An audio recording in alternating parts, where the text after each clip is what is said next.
Hello, and welcome to Talk About. This will be our first episode with multiple people. This will also be our first episode really discussing a film itself and kind of setting the groundwork for the rest of these going forward, what we're going to be talking about, the way we're going to be talking about it. And since it is kind of the first real big one, I decided to make it on one of the first real big films. And that's George Méliès's 1902, A Trip to the Moon. So we're talking about a silent film, which neither of these two had seen the film, nor had they really watched any silent films before. So it'll be interesting to see the takeaway from that. So speaking of that, let's start with the initial thoughts. Without knowing any of the history really too much, just what do you think? Now, let me specify, both of them are going to be talking about two different versions. Megan on the end there, which, say hi to the camera, Megan. Hi. She watched the traditional black and white one with a traditional score, basic orchestra. And then Lexi here, who everyone should know by now, hopefully, you watched both the original Meet Cute episode and her interview. If you haven't, please go watch that, and then watch this, and then watch them all again. Rack up those views for me. But she watched a newer version. It's the colorized rendition, and it was with a newer soundtrack by a French electronica duo named Air. So let's start with Megan with the traditional. What did you think? Be completely honest, because I don't care if you hated these films. I mean, I think I liked it more than the colored one, honestly. I think, honestly, because it just made sense what was going on with the music, but at the same time, it was very much confusion at first. I was just like, what's going on? What is this? Well, you had no dialogue. You had no... You just had to assume. People moving around all frantically and stuff. But then I kind of got the gist of it, I think, as things started happening, and I'm like, oh, there's a moon with a face on it. Okay. So, it's the man in the moon. Oh. Yeah. Yeah, so I guess there's embedded little jokes and stuff like that we can gather. Alright, so going on to Lexi, what did you think? You watched the more psychedelic kind of version. I wanted to go with the French version just because I've seen more black and white, and I don't think I've ever sat down and watched anything like this before. I was really confused at first because the music made me feel like something bad was happening, like something crazy. I was getting anxious. And then it just kind of dropped off after that. Nothing big happened until they catapulted to the moon. But I did really enjoy how they got to the moon and their versions of aliens and how they saw things. So I mean, I enjoyed it, but I wouldn't have watched it by myself. That's completely fair, especially if you've never watched a silent film before. This is usually one that I think is the easiest for someone because it's short. It's only 11 minutes long. And it's hard to follow, but it looks cool. And for the time, as soon as you see the date of 1902, and then you see the big sets and stuff, it helps you get into the mindset needed for a lot of these films. Going even as far as the 20s, when you have the actual birth of Hollywood in silent era, when those are an hour and a half long. One of the key differences between this and later ones will start using little cards in between that say some dialogue or some bits of info to kind of give you some of the relevant stuff. Whereas a lot of these early ones, there's none of that whatsoever. There also is a thing of knowing where this was made. This one was French. There were kind of three big pushers in the silent era film before, if you want to count America twice. France, where you had the Lumiere brothers kind of start film. You had in America, where Thomas Edison, despite being a real piece of shit, just want to get that out there, real piece of shit. We'll go over that in many of these videos if we ever do any more silent era ones, because he just wrecked a lot of people's lives. But he started a company in America, and a lot of the Lumiere brothers in France was a lot of documentarian stuff. It was kind of pushing the idea that this is a scientific tool. Because they were more scientists in that regard. So it was simple stuff. One of the most famous ones they do is just factory workers leaving their factory. Just documenting life and showing it. With Edison, his goal was partially make money, because that was kind of always his goal. Yeah. He was very much of the capitalist mindset, and also very much wanted to hit the ground running with film so that he could monopolize it and take over. America.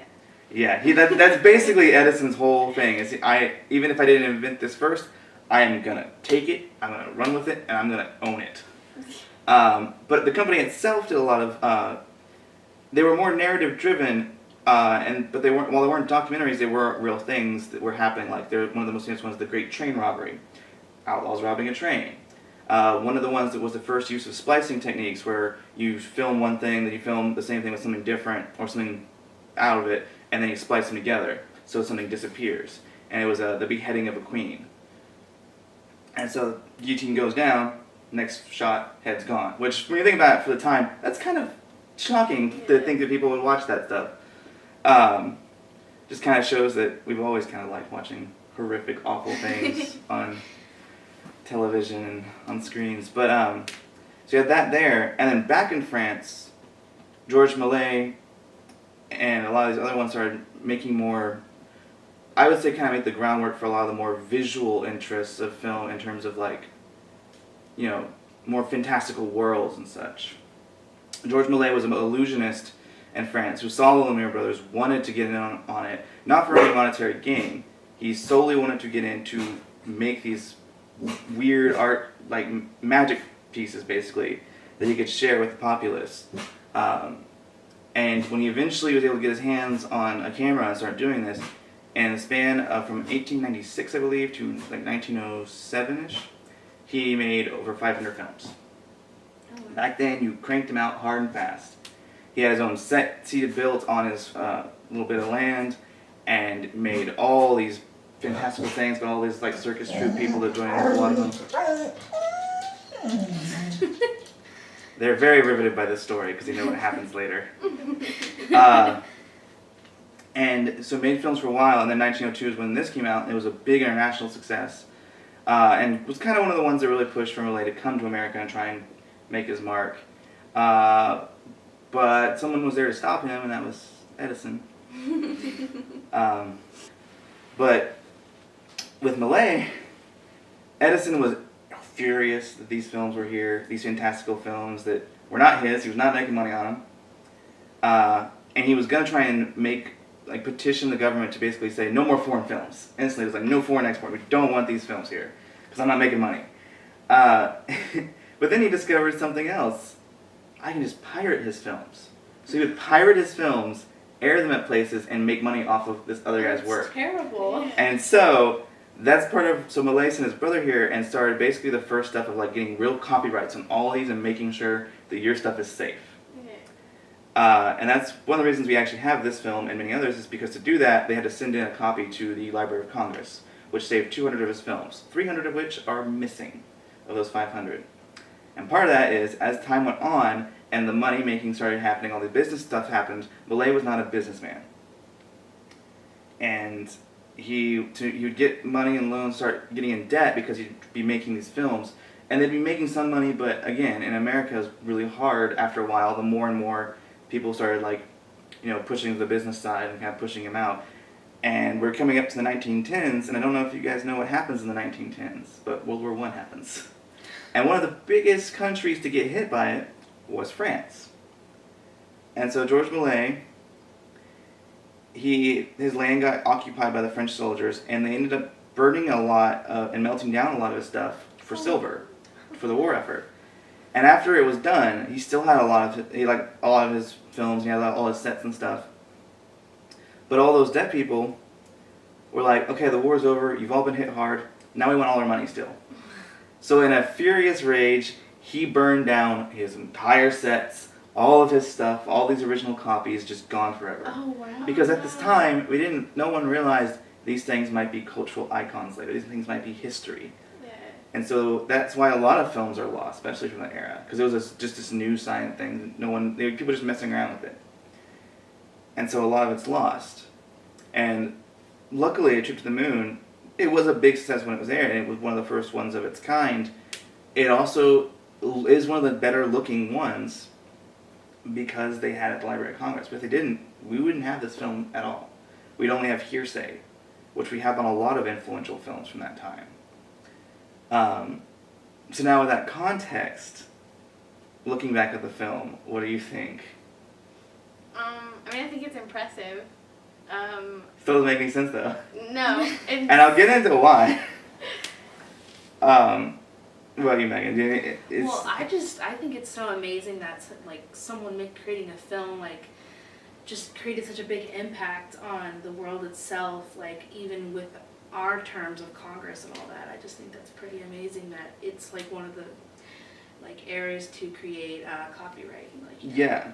That's pretty great. Yeah, a lot of stuff happened from it. And also, once films started happening, you now have time capsules to see the culture and the way people were thinking in the different eras.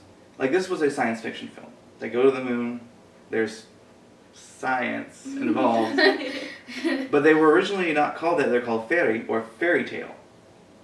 And a lot of the other films he did were more fairy tale based. One of them was Cinderella, was really popular. He had two versions of Cinderella. One was just a scene, and then later on he made a full thing. And that was very popular, and Cinderella is a French fairy tale. So it makes a lot of sense. And then this particular film, which was The Moon, to kind of show why it's kind of one fast and loose with the story plot, and why there's not really a lot to the plot. It's based on two books. Two separate books by two very famous science fiction authors, both about going to the moon. One by H.G. Wells, and one by Jules Verne. The H.G. Wells one is when they're actually on the moon. It's about people on the moon fighting aliens, basically. The other one, the Jules Verne one, is where the intro comes in, where in this film, they're scientists, even though they look like wizards. Yeah, they did look like wizards. And they do perform magic, but they're technically scientists. Science and magic still kind of the same thing at this time. What they're building, I don't know if you guys realize this, was not like, it wasn't a catapult, it was a gun. It's a giant rifle. Their ship is a bullet. Oh, yeah. It's okay, a so giant that makes bullet. sense So they now. literally shoot the man in the moon in the eye. So in the black and white version, it just looks like part of the moon kind of here. It And the does. colored, it's blood. And it suddenly becomes way more violent. Yeah. But that was from the Jules Verne book, which was basically like, there's this gun club, and it's kind of like if the NRA decided, hey, we want to shoot the moon. We want to build a giant gun to shoot the moon. And the government's like, nah, can you not do that? And they were like, we're going to do it. And then they build it and they shoot the moon, and that's it. And so that's the first part. And then you have the H.G. Wells one. And that's where you get this plot, and it's just mixing the ideas of that. But a lot of his films weren't about a story. It was about the visual impressiveness and like creating a vibe and an atmosphere. Because people would be seeing these on like, you see them in theaters for some of it, but also be like on fairgrounds and stuff. So you'd be walking by and you see these visual things happening. And it just create that dreamlike quality. And so in a lot of ways he started visual effects, he started kind of like the more art house idea of like making it art, making it look fantastical and not really having much in terms of like a clear narrative, but more just an emotional experience. So I think in that regard, I personally think this movie succeeds a lot with that. Like you do feel transported to some other world in a way. Yeah, I feel like if you went into it with the idea of don't think about the storyline, just look at like what's happening. Yeah. You'd enjoy it more. Yeah. Well, I think with the newer version that Air did the soundtrack for, the way when I saw that and watched it, I was like, this feels like someone heard that idea of playing a trip to the moon. I mean, playing Dark Side of the Moon while you watch Wizard of Oz, Stone, and they're like, let's do that and actually make the movie work with that, because that's kind of how it is. The colored version, the colors do add some things. It does make things have some even more ethereal qualities. It kind of blurs the crispness of the sets and stuff, but it does create more atmosphere. And like you said, there is like a weird tension and like all this weird stuff in the soundtrack, and it kind of does promote this like otherworldly feel to it, not just on the moon, but also just the place. Like it feels fantastical, but also a little terrifying. Yeah. Which now that you know that they're firing a gun at the moon, yeah, they're not heroes per se. Yeah. Like my favorite shot is after all that, when you really think about it, they shoot the moon, hurt the moon because apparently the moon's alive. Aliens show up there and like, what are you doing here? And they proceed to kill the aliens and then like kill the king and run away, and they land back on Earth. And the last shot during the parade is it's a statue of one of the guys like stepping on the moon like it's some nerd he beat up, going like, yeah, and that's it. And it's like, it's weird, but Yeah. But what happened to the alien? The alien that they came back. they teach it how to dance, and now I guess it just works in the circus. Like, yeah, it's not meant to have like this big moving plot. It's just kind of weird and fucked up, Yeah. which I guess is kind of art house films in general. Like, it's not much about the plot. It's more about just being weird and fucked up and making you feel things. Yeah. But I think something that caught me really off guard about it is that they literally fell back down to yeah, Earth. well, think Yeah. about it. We hadn't had space travel. Yeah. A lot of our science fiction books are stuff like shooting guns at the moon that works. Like, we still didn't have much of an understanding of how to actually traverse space. There is a film that is technically a sequel in some ways to A Trip to the Moon, The Impossible Voyage, where they do a trip around the world, which doesn't seem as cool until their train suddenly flies into the sun. And then on the sun, it's the exact same idea. They're on the sun, and they eventually fall off the sun. Okay. Also on the sun, you don't immediately burn to death, but it's real hot, so they gotta go in the freezer car, and then they all freeze, and one of them has to thaw them out. Like, it's weird and just fantastical fun stuff. Like, it is like popcorn, just like sit there eating popcorn and watching this weird projection of that. Maybe do some drugs, like it's like weird stuff. Like, it seems like I could easily see something like this being shown at like at like Zilker Park or something, and it's being up there, and it's just like a weird thing to enjoy. Yeah. But yeah, so all this happens. You know, you have the historical context of it, and you have the film itself and the impact it has. But like, to really understand the impact it's made, you kind of have to understand where it comes, like where it's gone since then.